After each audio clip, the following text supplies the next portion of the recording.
What do you have to do when things go really wrong at your event?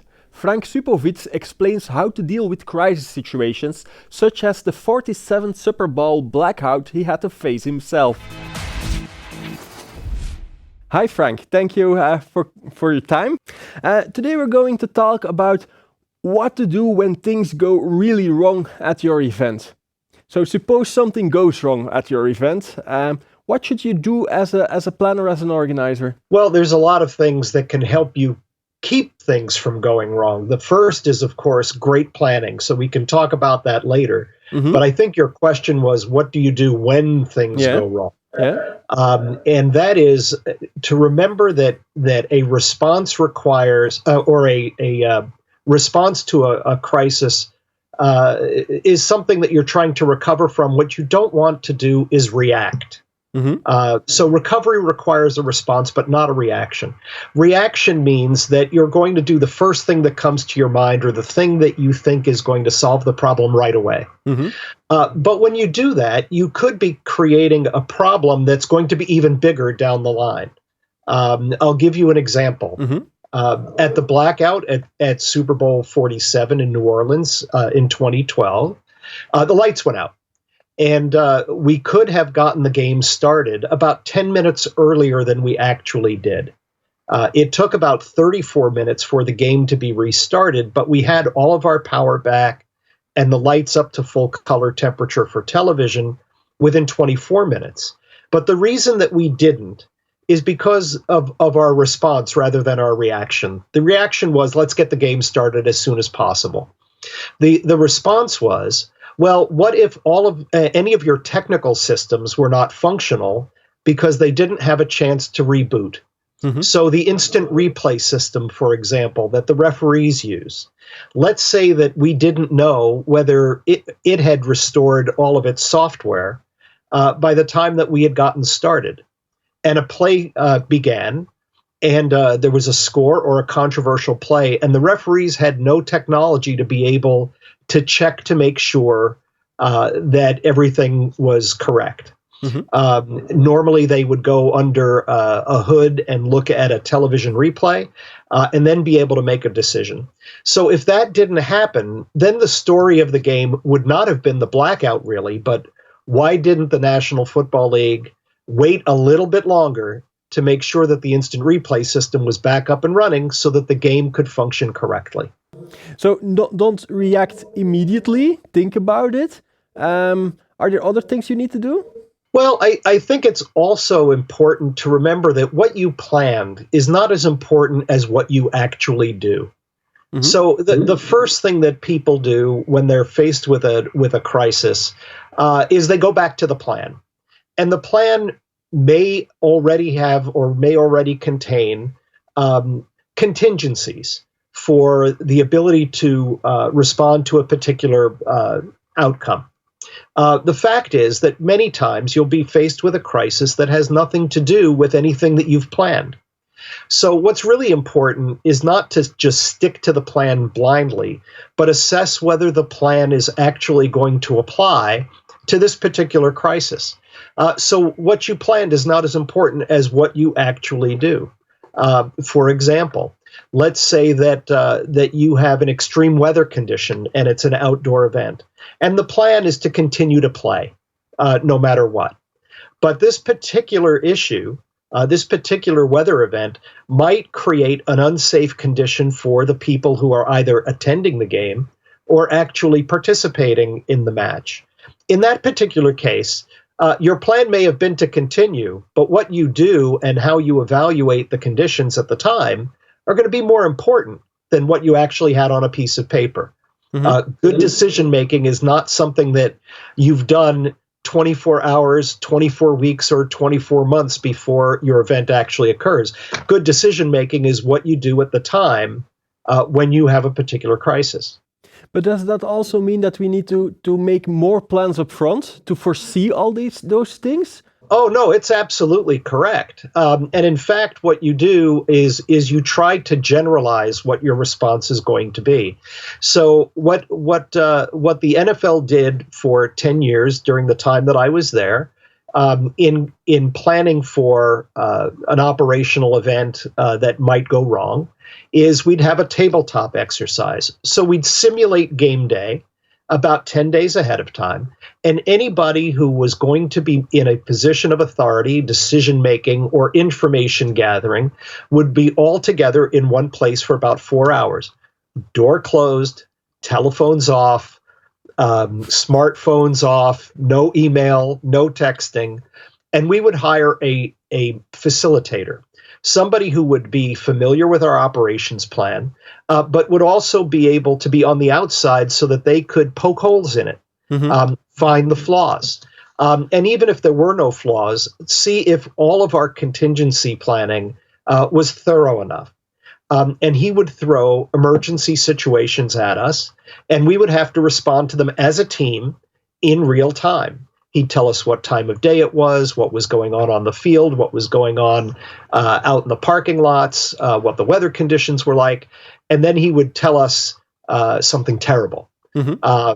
So, for example, a truck overturns on the highway outside the stadium, and there's toxic gas leaking from the truck, or somebody approached the checkpoints with something that could create damage, or there was a criminal activity outside in the parking lot. How do you make the decisions on what you do with your event, whether the game continues to go on, how you whether you continue to fill the stadium, evacuate the stadium, do whatever it is you think is the best outcome for that. And in this particular case, and we did this every year, by the way, for 10 years. Every year they were different situations. Every year it was in a different stadium. The Super Bowl goes from place to place, so it doesn't have a host stadium. That in the 10 years that I was there, we only played in the same stadium twice. Yep. So it was in 9 different stadiums. And what we determined was that this exercise created great team building, decision-making opportunities. People hadn't been together for a year. Some people had just joined us, or they were from the local community that were in decision-making roles. And what that helped us do was build a better plan, so we had more contingencies. But what was really important is it showed how we would respond to something we didn't expect. So going back to the blackout in New Orleans, without harping on one particular issue, we never actually created a scenario where the power went out in the stadium. But we ended up going back into the same roles that we did 10 days before, because it was an unexpected situation. And we then responded the same way that we did 10 days before to other situations, in evaluating what was happening, determining what our response was going to be, and then in a very calculated and very calm way, set about to find ways to restore power, get the event back on track. But for an event as large as a Super Bowl, that sounds very logically. But could it also be applied for a small event? Could it be a good exercise to do if you're organizing maybe something for 100 people or something like that? I think yes, in some way you can do all of that. Most events rehearse, and what they rehearse is the entertainment. Yeah, of course. But they don't always rehearse the operational issues. They don't always think about what people's experiences are going to be before the lights go out, the spotlights come on, the microphones go on. This is something that is an operational rehearsal. So if it's a question of opening up the hotel ballroom door and serving dinner, I would say, no, that's not really all that necessary. If it's something that's a little bit unusual for the venue, if you are going to create any kinds of different operational plans, bottlenecks, valet parking, I would say that all of those things, if they haven't been done before, in that particular venue, or it isn't part of something that venue does all the time, every week, every day, several times a day, yes, I think an operational rehearsal is something very important. Okay, one last question, something we didn't talk about yet, and that's communication. Suppose there is a major issue at your event. when do you start communicating with the audience, with people over there, and how do you handle that? Well, I think it's enormously important to communicate with your audience, and it's equally important to be communicating with all the people on your team who can help you not only communicate with the audience but respond to what the issue is. In many cases, or in some cases, perhaps your communication systems may be part of the problem. If it's a power failure, for example, and your telephones go out and your ClearComm goes out, do you have another way to communicate? We did have another way to communicate. We were communicating via text. We were unable to get to the public address announcer at the stadium, for example, because we would normally talk to him over a ClearComm system or over a telephone system, a hardwired telephone system. That was impossible to do. So we started writing scripting for the public address announcer and having people run it to him in another part of the stadium. It's really important to also now have an opportunity to use social media, because you now can talk to people without talking to people. You can post what's going on, because that's the first place people are going to look. They're going to look at Twitter or Facebook or other social media platforms that people use, and you can communicate with them sometimes more quickly that way. But what's really important is that you have the opportunity to do that once you know what you're going to say to them definitively. It's better to tell them to remain calm and stay in place, and you will be getting them information as it becomes available. All very, very important. But it's really important to make sure that your information is accurate. You don't want to communicate something that you will have to uncommunicate later. So assessing your situation, what you're dealing with, is going to be important, and to be able to keep people informed is something also important. And so, as you can see, there's so many different threads of communication.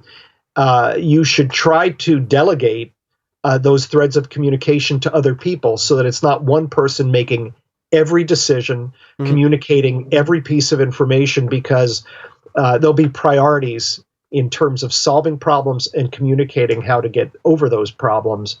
And one person can't do all that work. Okay, Frank. You don't want to be that bottleneck. No, of course not. Of course not. Thank you very much for your time and all these tips. My pleasure. It was great to be here. And you at home, thank you for watching our show. I hope to see you next week.